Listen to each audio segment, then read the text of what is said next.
Hello friends, welcome to the GS foundation. एक बार फिर से आप सभी छात्रों का स्वागत करता हूं जीएस फाउंडेशन के इस ऑनलाइन प्लेटफॉर्म पे। और आज के सेशन में हम लोग करने वाले हैं प्राचीन भारत का इतिहास। और प्राचीन भारत के इतिहास में हम लोग देखेंगे important MCQ with full explanation. तो आप वीडियो में बने रहिएगा दोस्तों, एंड तक जरूर देखिएगा। यदि वीडियो अच्छी लगे लाइक कीजिएगा, अपने दोस्तों के साथ शेयर कीजिएगा। और यदि आप भी इस चैनल पर नए हैं और अभी तक चैनल को सब्सक्राइब नहीं किया है तो जरूर सब्सक्राइब कर लीजिएगा, बेल आइकन को प्रेस कर लीजिएगा। ठीक है, तो चलिए बिना देरी के स्टार्ट करते हैं आज के सेशन को। पहला सवाल आपके स्क्रीन पर है कि सिंधु घाटी सभ्यता का स्थल लोथल किस नदी के किनारे स्थित था? सिंधु, रावी, भोगवा और घग्गर। सिंधु घाटी सभ्यता का स्थल लोथल किस नदी के किनारे स्थित था?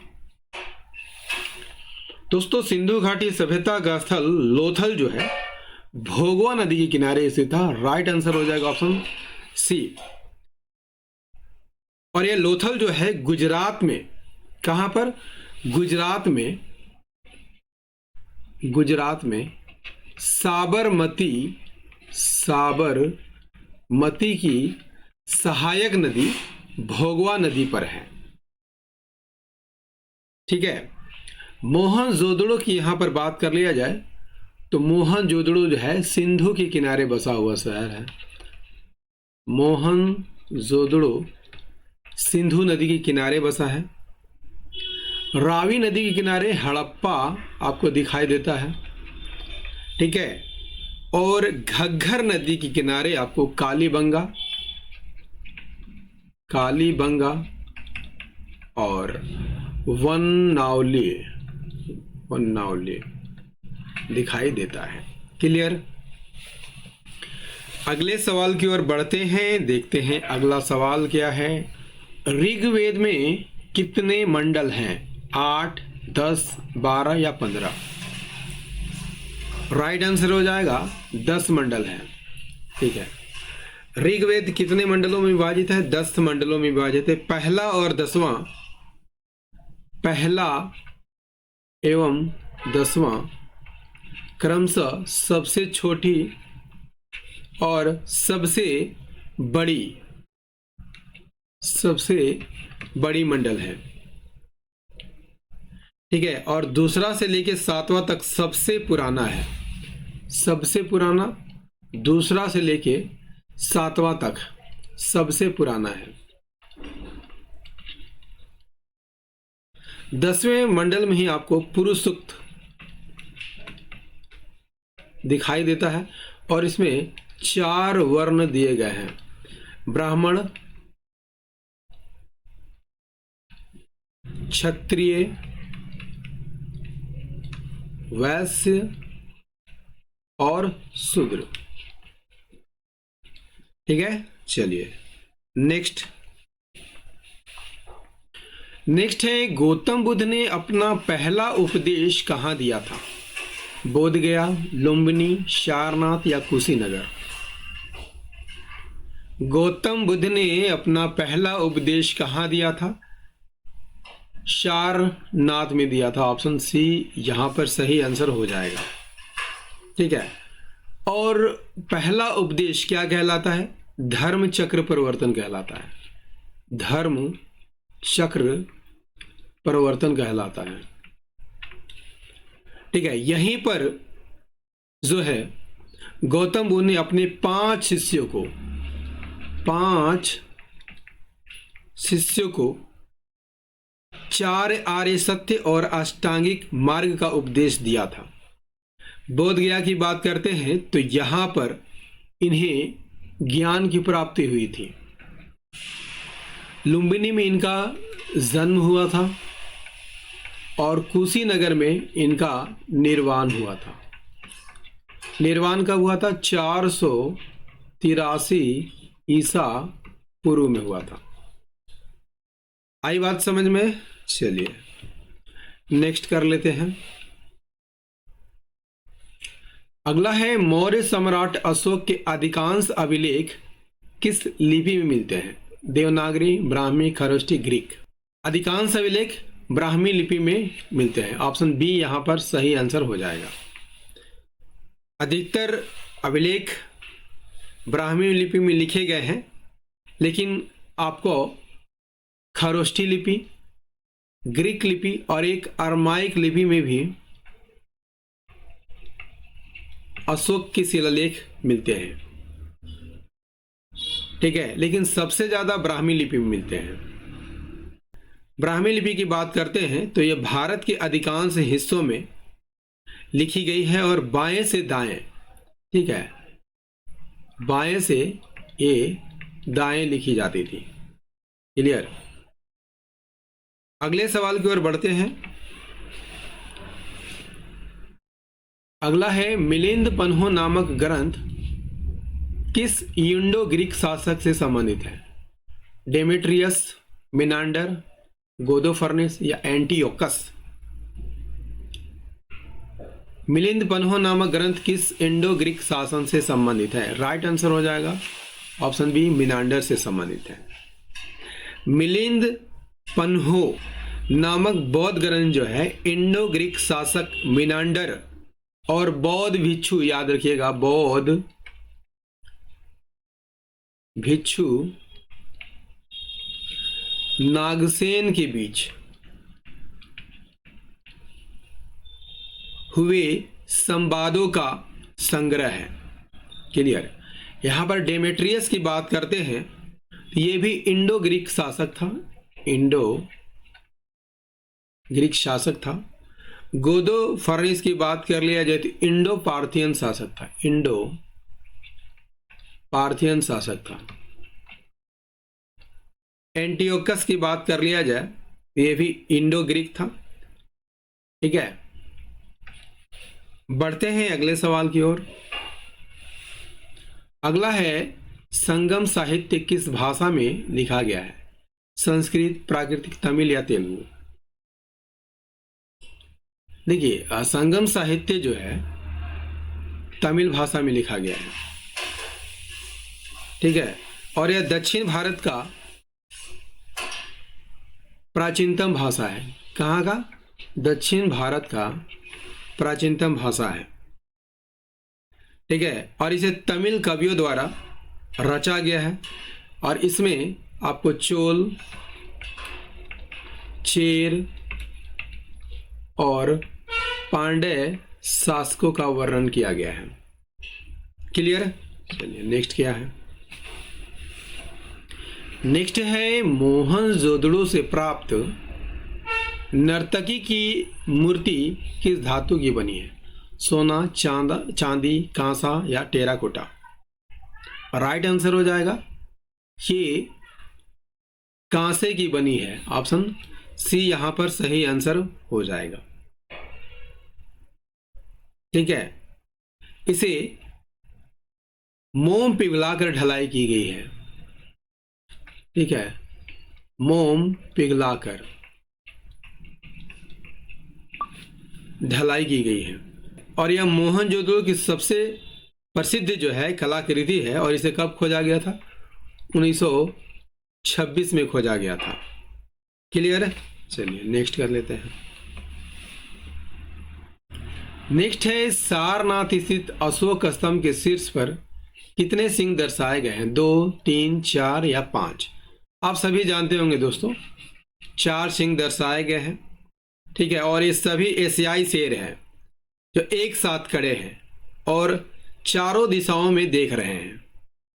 और ये किसका प्रतीक है? ये शक्ति, साहस, विश्वास और गौरव का प्रतीक है और भारत का राष्ट्रीय प्रतीक भी है।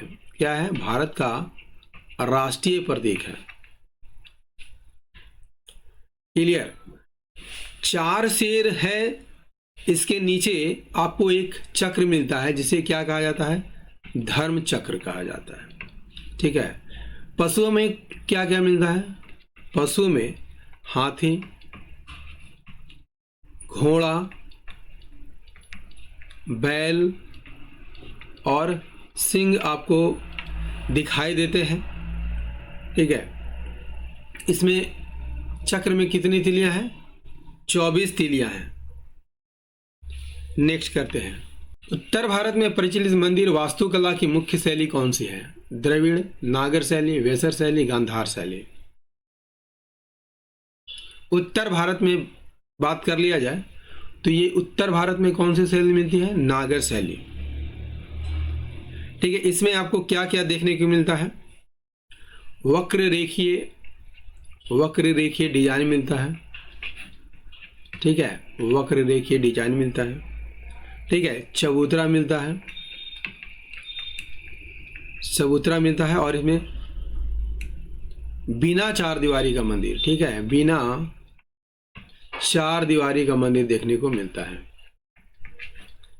जैसे आपका खजुराहो हो गया, खजुराहो, कोणार्क, ये सब जो है नागर शैली में बने हैं। जबकि आपको दक्षिण भारत में कौन सी शैली मिलती है? दक्षिण भारत में कौन सी शैली मिलती है? तो यहां पर आपको द्रविड़ शैली देखने को मिलती है। द्रविड़ शैली देखने को मिलती है। ठीक है, मध्य भारत की बात कर लिया जाए, मध्य भारत की यहां पर बात कर लिया जाए तो मध्य भारत में बेसर शैली मिलती है, बेसर शैली मिलती है। गंधार शैली, यदि आपसे पूछ लिया जाए कि गंधार शैली किससे संबंधित है? मूर्ति कला से संबंधित है। गंधार शैली मूर्ति कला से संबंधित है। और ये शैली कहाँ पर विकसित हुई थी? पाकिस्तान में विकसित हुई थी, पाकिस्तान। और आप देख सकते हैं द्रविड़ शैली, बेसर शैली और नागर शैली। ठीक है, अगला क्या है? हड़प्पा सभ्यता की मोहरें मुख्यतः किस आकार की होती है? गोलाकार, आयताकार, वर्गाकार या त्रिभुजाकार? सही आंसर हो जाएगा दोस्तों, वर्गाकार होती है। ठीक है, हालांकि आयताकार, गोलाकार और बेलनाकार आकृतियां भी पाई गई है, लेकिन वर्गाकार की मात्रा सबसे अधिक है। और किससे बनी है? सेल खड़ी से बनी है। किससे बनी है? सेल खड़ी से बनी है।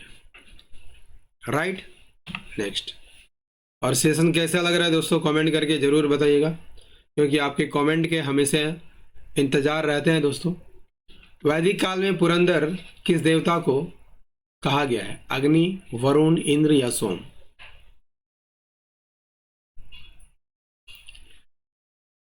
वैदिक काल में पुरंदर किस देवता को कहा गया है? राइट आंसर हो जाएगा, इंद्र को कहा गया है।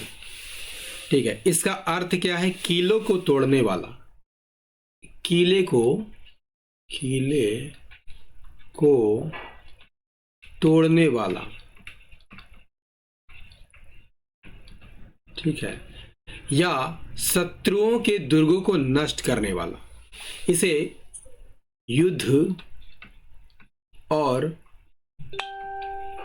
वर्षा का देवता भी कहा जाता है। क्लियर?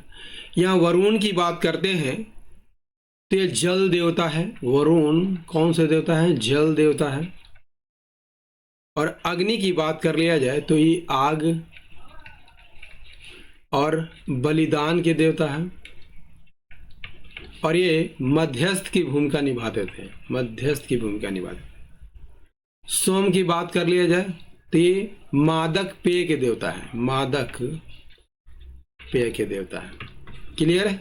नेक्स्ट, जैन धर्म के 24वें तीर्थंकर कौन थे? ऋषभदेव, पार्श्वनाथ, महावीर स्वामी, अजीतनाथ।